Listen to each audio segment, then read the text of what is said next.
नमस्कार। An audio classes में आपका स्वागत है। आज की श्रृंखला को जारी रखते हुए हम अपनी कहानी को शुरू करते हैं, जिसका कि दूसरा भाग है। ये शीर्षक है आदमी और लड़की। 10 दिन, ज़्यादा से ज़्यादा 15 दिन। क्यों? क्या मैं कर सकती हूँ? तुम? आदमी के चेहरे पर थकी सी मुस्कुराहट चली आई। क्यों नहीं, हर शाम किया करूँगी। लड़की ने हाल ही में टाइप करना सीखा था, अंग्रेज़ी टाइपराइटर पर। उसके लिए वह एक खेल जैसा था। आदमी जितना भी अनुवाद करता उसे डिक्टेट करवाता और उसकी उंगलियों के नीचे से फटाफट अंग्रेज़ी शब्द फिसलते जाते। फिर दोनों बैठकर गलतियां छांटा करते। आदमी का कहना था इस तरह वह अंग्रेज़ी और टाइपिंग दोनों एक साथ सीख जाएगी, लेकिन उसे सीखने की चाह उतनी नहीं थी जितना सुकून सा मिलता था। रात की वही एक घड़ी होती थी जब वह आदमी के पास होती थी। खिड़की के बाहर तारे दिखाई देते थे, टाइपराइटर के अक्षरों से टिमटिमाते हुए। खट खट खट खट। वह अब उन्हें दबाती जाती थी और वे आकाश से उतरकर सफ़ेद फूलस्केप कागज़ पर उतर आते थे। केतली का पानी गुनगुना रहा था। लड़की ने स्विच बंद कर दिया था और अपनी रोशनदान खोल दिया था ताकि इस बार पानी की भाप बाहर जा सके। यह गर्म है। लड़की ने दूसरा कप बनाने के लिए सिर झुकाया तो गले के पिछवाड़े का जूड़ा कंधे की तरफ लुढ़क गया। लड़की की देह पर ऐसी अनेकों छोटी छोटी घटनाएं घटती थी और वह उनसे बेखबर रहती थी। जैसे जब वह कोई पुरानी किताब बेचने आता था तो वह अपने थूक से उंगली गीला करके पन्ने पलटती और होठ हिलाकर पढ़ती थी। ऐसे मौक़ों पर वह उसे बहुत गौर से देखता था। क्या वही वह लड़की है जिसकी देह को वो पिछली रातों छूता रहा था और 2 दिन से इतनी अछूती दिखाई देती थी? ऐसे क्षणों में उसे लगता वह कहीं नीचे है, गड्ढे में, एक जानवर की तरह दुबका हुआ, बार बार एक ही इच्छा में मथता हुआ, और जब तब लड़की उसकी ओर से बेखबर कॉफ़ी बना रही थी। वह उछल कर गड्ढे के से नीचे निकल गया। उसकी सफ़ेद और कुंवरी गर्दन को दबोचकर एक छलांग में दुकान से बाहर हो सकता है। दुकान से, पछतावे से, पाप से, सबसे बाहर। लेकिन जब वह आंखें ऊपर उठाती तो उसके सब इरादे बुहर जाते। वह टकटकी लगाए उसे देखता रहता। लड़की पता नहीं किस ख्याल में मुस्कुराने लगती। वह बंधा रहता अपने गुस्से और संताप और दिल की दलदल में। वह नीचे झुक आया तिपाई पर, जहाँ लड़की का हाथ केतली पर टिका था, और ऐसे कहाँ जैसे अभी अभी कुछ याद आया हो। कल रात टेलीग्राम आया था। टेलीग्राम? लड़की के हाथ में कॉफ़ी का मग हवा में ठिठक गया। वह बीमार है, आदमी ने कहा। मुझे बुलाया है। उसने तार जेब से बाहर निकालकर लाल कागज़ की मुड़ी हुई दयनीय चिंदियाँ, जिसे लकड़ी ने देखते ही आंखें मोड़ ली हों। क्या बीमारी है? उसने लापरवाही से पूछा। जाकर पता चलेगा, आदमी ने कहा। कब? वह चुपचाप बैठा रहा, मेज पर पड़े तार को देखता रहा। कब जा रहे हो? लड़की ने दोबारा पूछा, किंतु अब उसके स्वर में लापरवाही के बदले एक अजीब सी कोमलता भर आई थी। मैं पत्र की राह देखूंगा, उसने कहा। लेकिन अगर वह सचमुच बीमार है? लड़की ने कहा। सचमुच का मतलब? तुम सोचती हो ये बहाना है? मैंने ये नहीं कहा, लड़की ने कहा। अगर वो बीमार है तो तुम्हें जाना चाहिए। तुम्हें बहुत जल्दी है। जल्दी कैसी? मेरे जाने की। लड़की ने विस्मय से उसकी ओर देखा। मैं समझी नहीं, उसने कहा। मुझसे ज़्यादा तुम उसकी फिक्र करती हो। यह कटाक्ष था। वह कटाक्ष से भी आगे जाना चाहता था, जहाँ क्रूरता शुरू होती है, किंतु वहाँ सिर्फ कमीनापन, और वह रुक गया। आगे कुछ भी ना था, सिर्फ एक गंदली सी थकान और जलन थी। वह रात भर नहीं सोया था। मैं अब चलता हूँ, उसने कहा। नहीं, ठहरो। लड़की ने उसके घुटनों पर अपने हाथ रख दिए। तुमने अभी क्या कहा? मैं बहुत जल्दी में हूँ। लड़की की आंखें चुंधिया गई थी, जैसे वह उसकी क्रूरता को ठीक से नहीं देख पा रही थी। मैं हंसी कर रहा था। आदमी ने धीरे से अपना हाथ उसकी बाह पर रखा। लड़की की समूची बाह थरथरा रही थी। अगर मैं कहूँ तुम रुक जाओ, तुमने कभी कुछ नहीं कहा, क्योंकि कोई फ़ायदा नहीं। वह जब जब आदमी की परीक्षा लेती, आदमी का चेहरा दूर होने लगता। उसकी जगह अपना पाप दिखाई देने लगता, जो उसके वैसे ही प्रश्न पूछने लगते जिन्हें वह आदमी से पूछती थी। यह चक्कर था, पाप का चक्कर, जिसका कोई अंत नहीं था। क्या वह अक्सर बीमार रहती है? उसने पूछा। वह कभी उसकी पत्नी का नाम नहीं लेती थी, सिर्फ वह कहा करती थी, मानो इतनी बड़ी दुनिया में सिर्फ एक वह है, उसकी पत्नी ही हो सकती है। उसे खुशी थी, उसने उसे कभी नहीं देखा था। वह दूसरे शहर में थी और उसने वह शहर भी कभी नहीं देखा था। आदमी चुपचाप लड़की को देखता रहा। लड़की के पीछे खिड़की थी और खिड़की के परे छतें, जहाँ उगती धूप की सफ़ेद थिगलियाँ निकल आई थी। कल रात मुझे एक सपना आया, उसने कहा। कैसा सपना? मैंने देखा तुम नीचे खड़ी हो, तुम ऊपर मेरे कमरे को देख रही हो। मैं तुम्हें आवाज़ देकर बुलाना चाहता था और तुम जाने लगी, और मैं ज़ोर ज़ोर से दरवाज़ा भड़भड़ाने लगा नीचे आने के लिए। लड़की हंसने लगी। सच? फिर मेरी आंखें खुल गई और मैंने सुना कोई सचमुच दरवाज़ा खटखटा रहा है। मैंने सोचा शायद तुम हो, लेकिन बाहर तार वाला खड़ा था। आदमी के चेहरे पर हंसी थी, लेकिन लड़की की हंसी बुझ गई। उसे सपने में अपशगुन सा दिखाई दिया। वह अपशगुनों के बीच रहती थी, इसलिए गिरजे में घड़ी दो घड़ी बैठना उसे अच्छा लगता था। उसने यह बात कभी आदमी को नहीं बताई थी, गिरजे वाली बात। यह नहीं, वह आदमी से कुछ छिपाती थी, किंतु ईश्वर में विश्वास करना, यह उसे एक प्राइवेट किस्म की बीमारी जान पड़ती थी, जिसे वह आदमी को दूर रखना चाहती थी। ईश्वर के इर्द गिर्द वैसा ही अंधेरा था जैसा उसकी पत्नी के आसपास, और वह उसकी पत्नी के बारे में उतना ही कम जानती थी जितना आदमी उसके ईश्वर के बारे में। उन दोनों को अकेले छोड़ देना ही अच्छा था। दरवाजे पर घंटी खनखनाई और वे दोनों चौंक गए, एक दूसरे से अलग हो गए। वे भागती हुई दरवाजे के पास गई, साकाल खोलकर बाहर झाँका। कोई ग्राहक आया था।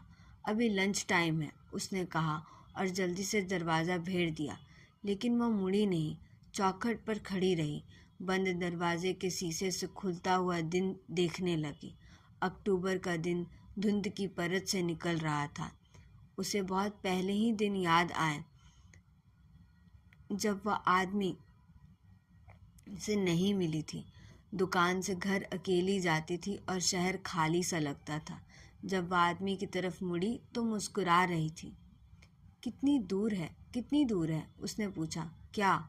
आदमी जाने के लिए तैयार खड़ा था। तुम्हारी पत्नी का शहर।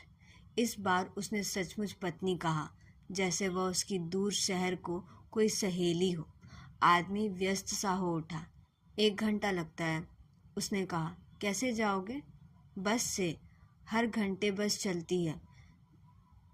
लड़की आदमी के पास आई, ऊपर देखा जहाँ उसकी आंखें थी। मैं भी चलूं? तुम? बस स्टेशन तक चलूंगी। आदमी एक क्षण उसे देखता रहा। वह सुन सन्नाटे के बीच खड़ी थी, जहाँ टेलीग्राम पड़ा था और पीछे किताबों की कतार थी, जिनके भीतर जीने मरने का ज्ञान भरा था, लेकिन जो उस क्षण ना उसकी मदद कर सकता था, न लड़की की। उसने बैग उठाया और लड़की के पास चला आया। उसके छोटे से सिर पर अपना मुंह रख दिया। वह उससे बहुत छोटी थी और एक स्कूली लड़की की तरह सुनसान खड़ी थी, और तब उसे लगा जैसे उसकी उम्र के 40 साल एक गंदले नाले की तरह दुकान के बीचों बीच बह रहे हैं, और बीच का पानी इतना उथला है कि वह उसमें डूबकर मर भी नहीं सकता, केवल लड़की को उसमें घसीट कर गंदला कर सकता है। वह बाहर चला आया। वह जल्दी से भागकर खिड़की के पास आई। आदमी दुकान से निकलकर सड़क पार कर रहा था। वह खिड़की के लंबे शीशे से उसे छोटा होते हुए देखती रही। दूसरे दिन लड़की उसके फ्लैट पर गई, यूं ही टहलते हुए। हालांकि उसे मालूम था कि वह शहर से बाहर है और मकान खाली है। वह पिछली रात को ही चला गया। फ्लैट की डुप्लीकेट चाबी उसके पास थी, जो हमेशा उसके पास रहती थी, और वह किसी भी समय उसके अपार्टमेंट में जा सकती थी। किंतु उस शाम वहाँ कोई नहीं था। सीढ़ियाँ अंधेरे में डूबी थी और चौकीदार का केबिन खाली पड़ा था। भीतर जाने के बजाय वह पीछे चलती गई, ताकि दूर फासले से वह आदमी का कमरा देख सके, जो तीसरी मंजिल पर था और जिसकी एक खिड़की पार्क की तरफ खुलती थी। पार्क में बच्चे खेल रहे थे। खिड़की बंद थी। वह जाने से पहले पर्दा गिराना भूल गया था। शाम की धूप खिड़की के शीशे पर चमक रही थी, जिसके भीतर सब कुछ दिखाई देता था। मेज पर रखा टाइपराइटर, दीवार पर टंगी कमीज और खिड़की के आले पर रखा गमला, जो वह बहुत दिन पहले उसके लिए लाई थी। एक बार मन भीतर जाने को हुआ। उंगलियां पर्स में गई और भीतर रखी चाबी से खेलने लगी, लेकिन ये ख्याल आया कि गमला खाली पड़ा होगा। जैसे उंगलियों को भी छू गया। वह मुड़ गई और धीमे कदमों से घास पर चलने लगी। पार्क के बीच पॉन्ड था, अंग्रेजी ढंग का तालाब, जिस पर बत्तखें तैर रही थी। वह तालाब के साथ साथ चलने लगी। वह सोचने लगी, लेकिन सोच का कोई ऐसा सिर नहीं था जिसे पकड़कर वह भीतर की गांठ खोल सके। सारा सोच आदमी से शुरू होता था, जब वह पहली बार दुकान में आया था, जब एक साधारण सा दिन था। लेकिन तब उसे नहीं मालूम था कि उसके साथ रिश्ता इतना असाधारण हो जाएगा कि वह दिन रात उसके बारे में सोचा करेगी। जब वह अपनी किताबें काउंटर पर छोड़कर चला जाता, तो वह उसके पन्ने पलटने लगती। पुरानी भुरभुरी अंग्रेजी की किताबें, जिन पर उसका नाम, उसके शहर का नाम और नीचे वह तारीख लिखी होगी जब उसने वे किताबें खरीदी होंगी।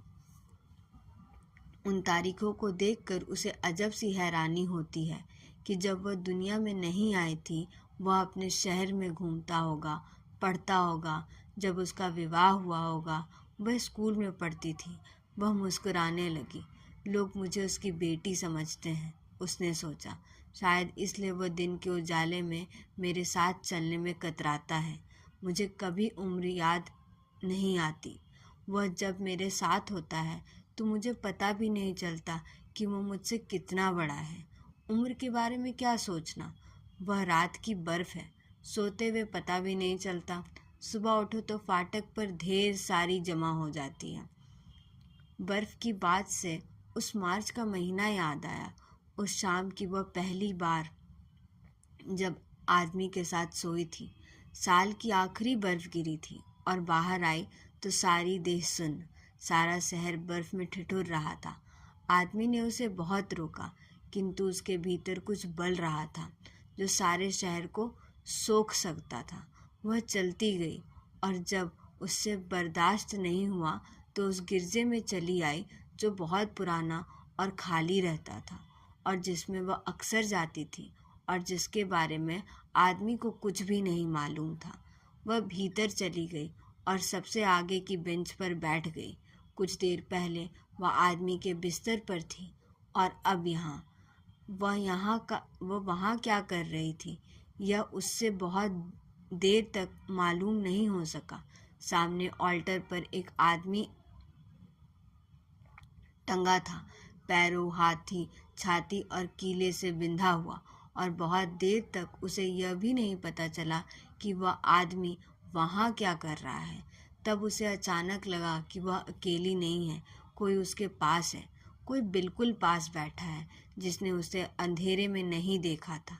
एक बूढ़ी औरत जो उसके साथ बेंच पर बैठी थी, गुनगुनाती हुई, प्रार्थना करती हुई, हवा में मोमबत्ती की लौ की तरह डोलती हुई। क्या वह कुछ मांग रही थी? वह ईश्वर से कुछ मांग रही थी। और तब उसे हैरानी हुई थी कि इतनी लंबी जिंदगी गुजार देने के बाद जब कुछ भी बचा नहीं रहता, ईश्वर से कुछ मांगा जा सकता है। वह बूढ़ी के पास सरक आई। सुनो, क्या ये पाप है? उसने धीरे से बूढ़ी औरत के कानों में फुसफुसाया। एक आदमी के साथ सोना जिसकी पत्नी जीवित है। कौन? बूढ़ी ने उसके चेहरे को देखा। कौन जीवित है? वह हंस रही थी। उसके सारे दांत टूटे थे और खुले पोपले मुंह से शराब का भभका छूट रहा था। शराब और बुढ़ापे और आंसुओं से सना उसका चेहरा ऊपर नीचे हिल रहा था। वह भागकर बाहर चली गई। बहुत देर तक बूढ़ी का चेहरा उसके पीछे पीछे भागता रहा। फिर वह अचानक गायब हो गया और बर्फ गिरना बंद हो गई। वह मार्च का महीना था जब वह पहली बार आदमी के साथ सोई थी। अब वह उसके घर के सामने बैठी थी। बच्चे अपने घरों को चले गए थे और बत्तखें, वे पता नहीं कहाँ डूब गई थीं। तालाब अंधेरे में सोया था। न छत, न कुछ, न कोई, न आवाज़। आसपास मकानों की बत्तियां जल रही थी। सिर्फ आदमी का कमरा तीसरे तल्ले पर एक अंधेरे खोखल सा खाली पड़ा था। अब वहाँ न गमला था, न मेज, न दीवार पर लटकती कमीज। वह कहीं दूसरे शहर में था। वह अपनी पत्नी के साथ लेटा था। वह न जाग रहा था न सो रहा था। वह सोच रहा था जब वह 7 महीने पहले लड़की की दुकान में आया था और बगल में उसकी पत्नी सांस ले रही थी। वह 3 दिनों बाद लौटा था। 3 छोटे दिन और 2 लंबी रातें, जिनके बीच लड़की घर से दुकान गई थी, वापस घर लौटी थी, फिर दुकान, फिर घर। एक शाम वह बस स्टेशन गई थी। हालांकि उसने आने का समय उसे मालूम नहीं था। दूसरी शाम उसके घर गई थी और पार्क में खेलते हुए बच्चों और तैरती हुई बत्तखों को देखती रही थी। आदमी अपनी पत्नी से मिलने पहले भी जाता था, लेकिन लड़की की ज़िंदगी में यह पहला मौका था जब उसने उस अजीब चीज़ को देखा था जो कुछ भी नहीं थी। किसी का ना होना, यह भी कोई चीज़ है, लेकिन जहाँ वह जाती थी वह चीज़ भी उसके साथ साथ चलती। जब रात को लेटती तो वह चीज़ भी उसके साथ लेट जाती, और जहाँ वो सोने लगती तो वह जागते हुए उसका सोना देखती रहती। और जब उसे समझ आया कि क्यों अकेले लोग गिरजों में जाते हैं, शराब खानों में, ऐसे घरों में जहाँ औरतें पेशा करती हैं, और ऐसे लोग भी जो अपनी पत्नियों के साथ रहते हैं, हालांकि साथ का सुख कब का सूख चुका होता है, लेकिन सुख लड़की को नहीं सताता था। वह उसके बारे में सोचती भी ना थी। वह सिर्फ यह जानना चाहती थी कि क्या वह उस चीज़ के बारे में जानता है जो वह जाने के बाद उसके पास छोड़ जाता है। क्या वह उस चीज़ को जानता था? कभी कभी उसे लगता था उसे जानता है, इसलिए उससे अलग होना चाहता था, किंतु वह अलग होता नहीं था। एक अजीब गुस्से में तना रहता, जैसे उसकी आवाज़ फ़ोन में सुनाई दी थी, भराई हुई, तनी हुई।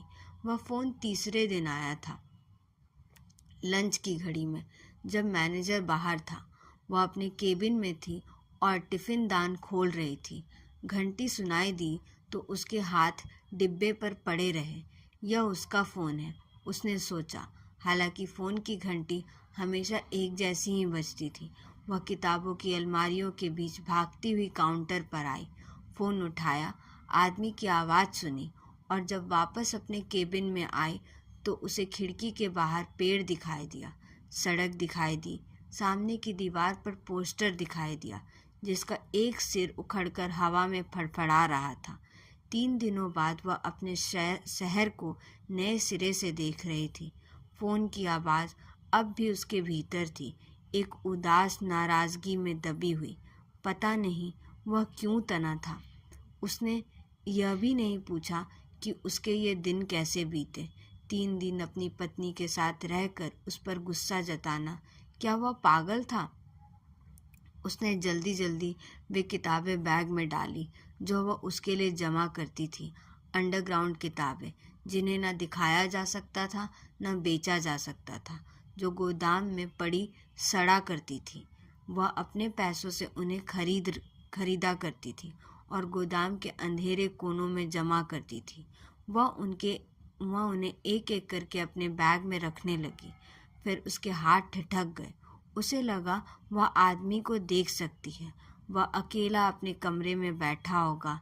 सर्दी का धुंधला दिन, टाइपराइटर और खाली कोरे पन्ने जिन्हें वह जाने से पहले ज्यों का त्यों मेज पर छोड़ गया था।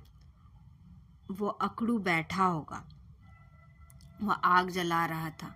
वह अखबार के कागज़ों को अंगीठी में झोंक रहा था, जिसका धुआं ऊपर उठता था, चिमनी में जाता था, खांसने लगता था, फिर लौटकर पानी बन जाता था।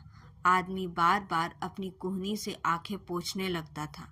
लड़की काउच पर लेटी थी। सिरहाने पर कुशन था।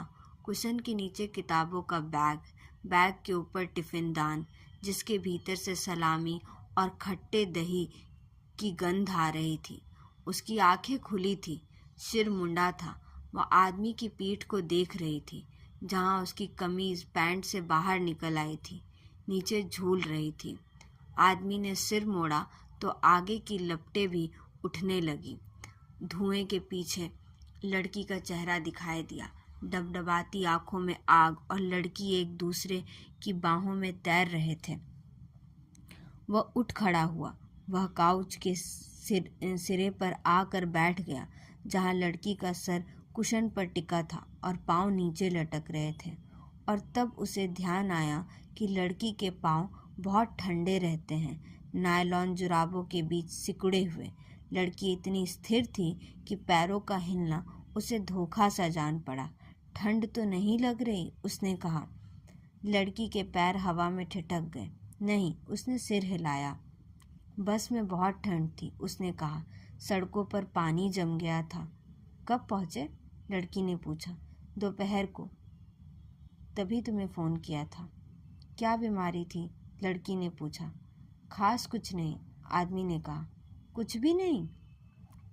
वह मुझे देखना चाहती थी। आदमी ने अपने चेहरे पर हाथ फेरा, मानो खाल की सलवटों पर सीधा कर रहा हो। 3 दिन तक? लड़की ने कहा। क्या? वह तीनों दिन तक तुम्हें देखती रही? आदमी ने सिर उठाया। हैरत में लड़की को देखा। उसका चेहरा आग की शुष्क गरमाई में तप रहा था। वह अजीब आंखों से ऊपर उसे निहार रही थी, जैसे कुछ पूछ रही हो। आदमी ने उसका हाथ अपने हाथ में सरका लिया, सहलाने लगा। सफ़ेद कुंवारा हाथ, जिसने अभी तक केवल सेकंड हैंड किताबों को छुआ था, लेकिन उनके भीतर के भुरभुरे पन्नों को नहीं पढ़ा था, जिनमें लोग विवाह करते हैं, एक दूसरे से अलग हो जाते हैं, बूढ़े हो जाते हैं, अकेले कमरों में मर जाते हैं। आदमी के भीतर एक अंधी सी वासना उठी, जिसका उस समय लड़की की देह से कोई रिश्ता नहीं था। उसने उसे अपने पास घसीट लिया। उसकी देह को अपने 40 सालों के भीतर दबोच देने के लिए वह खिंच भी आई, बिल्कुल एक कबूतर की तरह उसके सीने से सट गई। क्या तुम उसके साथ सोए थे? लड़की की आवाज़ इतनी धीमी थी कि आदमी को भ्रम हुआ कि जो उसने सुना है, क्या वह भी भ्रम है। तुमने कुछ कहा। क्या तुम उसके साथ? आदमी ने सिर उठाया, धीरे से उसके सिर को अपने सीने से लगाकर सीने से अलग कर दिया। लड़की ने ऊपर देखा, जहाँ आदमी का चेहरा था, थकान, नींद और बीती हुई उम्र से लदा हुआ। और तब उसे हैरानी हुई, जब वह उससे प्यार करती थी, वह जो कुछ कहेगा उसका कोई मतलब नहीं था। अंगीठी के कोयले अब खिलखिला रहे थे। कुछ देर बाद लड़की काउच से उठी और कुर्सी पर बैठ गई। टाइपराइटर में फंसे कोरे पन्ने को देखा और फिर आंखें खिड़की से बाहर ठहर गई। पार्क अंधेरे में डूबा था और तालाब की जगह सिर्फ एक सफ़ेद सीट दिखाई दे रही थी। सड़क की बत्तियां एक लंबी झालर सी शहर के आर पार लटक रही थी। उसने कुर्सी मेज के पास सरका ली और टाइप करने लगी, जिसे आदमी ने अनुवाद किया था। टाइप करते हुए उसे अजीब सा सुकून मिलता था, जैसे वह 2 भाषाओं के बीच फैले जंगल में अकेली, निर्लिप्त और सब खतरों से मुक्त घूम रही है। जबकि पीछे काउच पर लेटा आदमी उसे देख रहा था। वो उसके झुके सिर को देख रहा था, जिस पर भूरे बालों का जूड़ा शिथिल सा होकर गर्दन पर लुढ़क आया था। वह उसके अनुवाद को पढ़ती तो होठ हिलने लगते, फिर उन्हीं फड़फड़ाते शब्दों को जल्दी जल्दी कागज पर टीपने लगती। वह उसकी पत्नी को भूल गई थी। वह अब उससे अलग हो गई थी। सिर्फ कभी कभी सिर उठाकर किसी शब्द का मतलब पूछ लेती थी और वह सोचने लगता था, पिछली रात वह पत्नी के साथ था और अब यहाँ। कल दोपहर के समय वह किताबों की दुकान में आएगा, लड़की से झूठ बोलेगा, पत्नी के पास जाकर लौट आएगा। इसी तरह दिन बीतेगा। इसका कोई मतलब है? आदमी ने हाथ आगे बढ़ाया, धीरे से लड़की की पीठ को छुआ और वह चौंक गई। पीछे मुड़कर आदमी को देखा। पीले चेहरे पर दुबली सी मुस्कुराहट चली आई। कुछ चाहिए? अब रहने दो, बाकी कल कर लेना। आदमी ने कहा, बस थोड़ा सा बचा है। तुम सो क्यों नहीं जाते? क्या इतनी उम्र में लड़कियां माँ बन जाती हैं पत्नी होने से पहले? उसने आंखें मूंद ली। पलकों के भीतर अंधेरे पर टाइपराइटर सिर्फ एक शब्द गोद रहा था, नींद नींद नींद, और नींद कहीं नहीं थी। बहुत गई रात तब लड़की टाइप करती रही। वह धीरे धीरे चैप्टर के अंतिम अंश तक पहुंच गई थी। कहानी के काले जंगल में जब कभी वह बीच में अटक जाती तो कभी आदमी, कभी शब्दकोश उसका हाथ पकड़ कर अंधेरा खाई पार करवा देती और वह अर्थ की खुली रोशनी में आ जाती, दोबारा चलने लगती। इस तरह रेंगते हुए जब वह अंतिम पंक्ति पर पहुंचती तो कुछ देर तक फुल स्टॉप की काली बिंदी पर ठिठकी रही। कागज के बाकी हिस्से को देखती रही जो खाली पड़ा था, उन 3 दिनों की तरह खाली, जब वह अपनी पत्नी के साथ था और वह अकेली शहर में सड़कों पर घूमती थी। तब उसे अजीब लगा कि खालीपन का मतलब न वह आदमी से पूछ सकती है, न शब्दकोश उठाकर देख सकती है। उसने खट से कागज बाहर निकाला, टाइपराइटर को बंद किया, कुर्सी के पीछे धकेला और बीच कमरे में आकर खड़ी हो गई। फर्श पर किताबों की पोटली रखी थी और आदमी उससे बेखबर काउच के सिरहाने लेटा था। अचानक उसे लगा कि अगर वह जीना उतर कर नीचे चली जाए तो किसी को पता भी नहीं चलेगा। फिर ध्यान भटक गया। खिड़की के शीशे पर रात का पतिंगा फंस गया था, कभी ऊपर जाता था, कभी नीचे। फ्रेम में बार बार टकराकर एक अजीब बदहवासी से छटपटा रहा था। लड़की ने झपाट से खिड़की खोल दी। पतिंगा ऊपर उठा और हल्की सी जान उसके गालों को छूती हुई बाहर अंधेरे में उड़ गई। वह कुछ देर तक खुली खिड़की से नीचे देखती रही। अक्टूबर की धुंध पर बार बार नियॉन लाइट एक लाल चिंदी सी चमक रही थी। अचानक एक आदमी बाहर निकला और लड़खड़ाते कदमों से सड़क पार करने लगा। वह डोलता हुआ कभी एक तरफ जाता, कभी दूसरी तरफ, शीशे पर पतिंगे की तरह डगमगाता हुआ। फिर न जाने क्या सोचकर फ्लैट की दीवार से सट कर खड़ा हो गया, बिल्कुल खिड़की के नीचे। अपने पैंट के बटन खोलने लगा।